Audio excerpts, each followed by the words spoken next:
क्या? जगन्नाथ जी कटहल चुरा के क्यों भाग रहे हैं? जानने के लिए सुनिए ये कथा। माधवदास जी जब पहली बार श्री जगन्नाथपुरी आए थे तो जगन्नाथ जी को देखना तो बहुत दूर की बात, मंदिर को देखते ही उनको लगने लगा कि मैंने अपने जीवन के 21 साल संसार के भोग विलास में लगा दिया और अब इस जीवन का कोई भरोसा नहीं। अगर कल ही मेरी मृत्यु हो गई तो? और इस बात से दुखी होकर चले गए पूरी समुद्र तट पर और बैठ गए मृत्यु पर्यंत तक।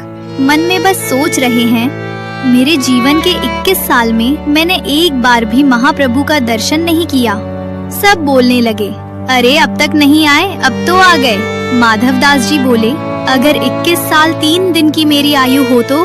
और ऐसे 3 दिन बीत गए और 3 दिन बाद हमारे महाप्रभु जगन्नाथ व्याकुल हो गए। महाप्रभु जगन्नाथ प्रसाद नहीं पा रहे। लक्ष्मी जी सामने खड़ी होकर बोल रही है, क्या हो गया स्वामी, आप प्रसाद क्यों नहीं ग्रहण कर रहे? आप जब तक प्रसाद नहीं पाएंगे वो महाप्रसाद बनेगा कैसे?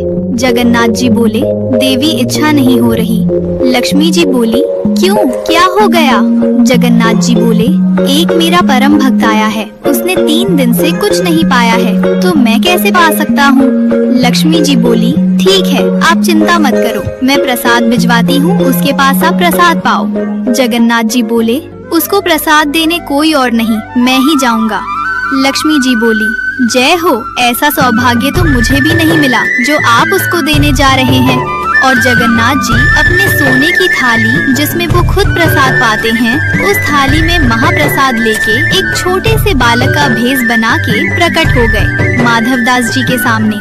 और माधवदास जी से कहा, आप ही माधवदास हैं? माधवदास जी बोले, हाँ जी मैं ही हूँ, क्यों, क्या बात है?